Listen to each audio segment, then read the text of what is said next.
People sometimes wonder why I, a self-proclaimed political scientist, an oxymoronic term from academia if there ever truly was one, has retreated from secular discourse. Why would I bury myself in the mess of the church? The answer to that is simple. Aside from my fighting for the church possibly being part of the work I need to be doing for my salvation, the secular academic world is incredibly toxic, and this toxicity has long since infected the church itself. Don't believe me? By now you've had to have noticed the concerted attack on men, in the form of attacks on masculinity. We're often told about this phantom of toxic masculinity, which actually does exist in forms like those pleasure-seeking, sex-addicted men who are an ever-growing number in the broader society. But the language of toxic masculinity from academia and activist cultures, which are pretty much the same thing, has itself infected the church as well. The attack on masculinity for the typical Catholic family is all around us. It's been institutionalized, and the latest salvo of that attack came from the American Psychological Association, which declared traditional masculinity to be harmful to boys. The competitive side of boys and men, which seems natural to anyone who hasn't spent too much time in a university or college, has been declared harmful by the oligarch's institution in charge of psychological standards in the United States. Let's have a look at this before we go into how this affects the church. This is from the Washington Times. APA guidelines warn of traditional masculinity, men harmed by too much competitiveness. The American Psychological Association's latest guidelines suggest parents are playing with fire when they instill boys with traditional masculinity. Turn off those iconic Sylvester Stallone and Arnold Schwarzenegger movies. Researchers now say that stoicism, competitiveness, dominance, and aggression is, on the whole, harmful for boys and men. As an aside, I don't think Sylvester Stallone and Schwarzenegger movies are actually traditionally masculine either, but that's a different discussion for later. The first ever guidelines are described on APA's website as follows. APA's new guidelines for psychological practice with boys and men strive to recognize and address these problems in boys and men while remaining sensitive to the field's androcentric past. 13 years in the making, they draw on more than 40 years of research showing that traditional masculinity is psychologically harmful and that socializing boys to suppress their emotions causes damage that echoes both inwardly and outwardly. APA's guidelines for psychological practice with girls and women were issued in 2007 and, like the guidelines for men and boys, aim to help practitioners assist their patients despite social forces that can harm mental health. Many researchers who study femininity also work on masculinity. That's not shocking, as an aside. Several contributors to the guidelines for girls and women have also contributed to the new guidelines for boys and men. Though men benefit from patriarchy, they are also impinged upon by patriarchy, says Ronald F. Levant, Ed D., a professor emeritus of psychology at the University of Akron and co-editor of the APA volume, The Psychology of Men and Masculinities. Levant was APA president in 2005 when the guideline drafting process began and was instrumental in securing funding and support to get the process started. Clinicians are encouraged to recognize their own biases when dealing with males, the integrated nature of masculinity, and ways that power, privilege, and sexism work, both by conferring benefits to men and by trapping them in narrow roles. I wonder if Professor Levant recognizes his own biases in his work. Something tells me he doesn't. If you want to read that article for yourself, a link is on the sources blog as usual. The language at the end is the language of cultural Marxism. The language of intersectionality is the giveaway that the ideas being put forth are anti-Christian, anti-Catholic, and anti-reason. They are revolutionary in nature, promoted to upend the normal and traditional moorings of society in order to promote an insidious political agenda. Don't let these people fool you either. They make a good case on a very superficial level when they invoke dominance and that kind of language as being toxic. Most of us would agree that dominance is disordered, at least if you understand the complex nature of the relationships between men and women in a right-ordered home and society. But the West has become increasingly unreasonable and increasingly disordered. You don't need me to tell you that. The secular world has embraced paganism, not in an overt worship of pagan idols, though that too has happened in some quarters, but in reasoning and in the attack on the family. To be clear, an attack on traditional gender norms and masculinity is an attack on the family. Stable families with the father as breadwinner and the mother as caregiver are anathema to the secular world, and especially anathema to the Catholics who have adopted toxic ideologies like feminism and socialism that are incompatible with the Catholic faith. Nowhere is that more evident than in the famous rag America magazine, where Pastor Jimmy Martin of the Jesuit Church is the editor. The Jesuits have been beating the drum of war against toxic masculinity for years. When the Me Too movement broke out and hamstrung Hollywood, the modernists in America jumped on the bandwagon and decided to focus their ire on the church. They wanted to tell Catholic men how to be good allies in the fight against toxic masculinity. Let's have a look at their rather terrible ideas.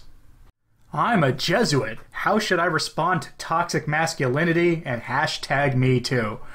This is from late 2017, but it's relevant.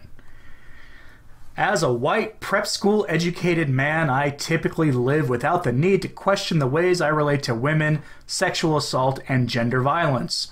Recently, however, the hashtag #MeToo social media campaign, which encourages women to share their stories of sexual abuse and harassment, has made it impossible for me to not stop and examine my life, my behaviors and attitudes, and the way the world simultaneously forms me and I it.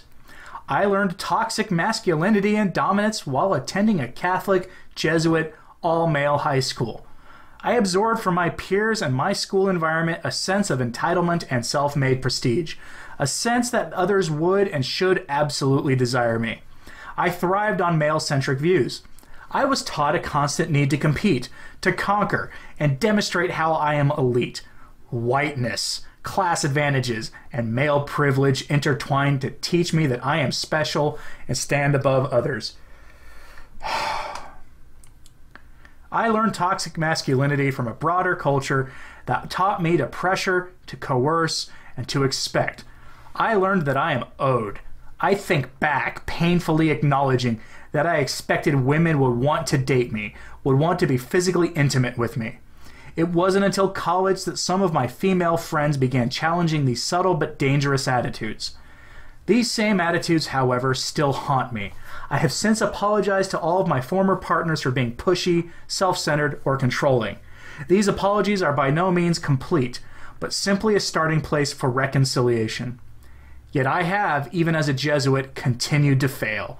Despite my vow of celibacy, I often catch myself out analyzing a woman is attractive rather than appreciating her for her full humanity. I say nothing when fellow Jesuits and clergy deride feminism. I'm going to interject here. I have serious doubts that you hear Jesuits deriding feminism very much. I stand by and watch as men continue to exclude marginalized voices from their discussions, especially those of women of color and transgender persons. Toxic masculinity not so subtly influences all aspects of how I understand the world. Take a recent example. A few weeks ago, a Jesuit Post reader politely commented on my piece about guilt, asking why I failed to include women in the article. She further asked if I included women in my classes at Marquette High School. While I wanted to assure her that I am excellent about respecting and including women, I must truthfully say that I fail at this. We cover sexism in my junior year class, especially the language that my all-male classes use to discuss sexuality. But rarely am I forced to stop and self-assess. The incredible number of women sharing their stories in the hashtag #MeToo campaign has left me saddened and shaken. Statistics on sexual violence and harassment have also allowed me to observe from a distance.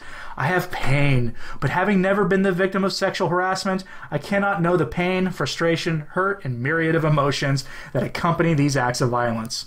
My sorrow, rather, is in knowing that I have caused and perpetuated that hurt. Mine is a sorrow of guilt. Mine is knowing that I should not have taken these stories, some from loved ones, for me to care and feel more fully.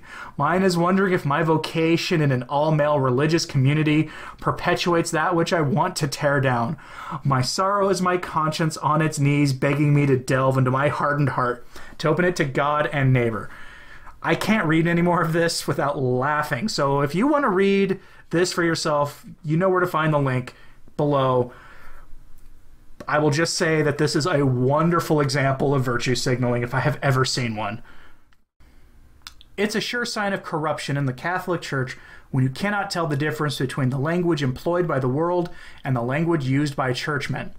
The America piece is filled with the kind of cultural Marxist language employed by the student publications at my hyper-leftist college alma mater, and it has no place being used in the Catholic press except to argue against it.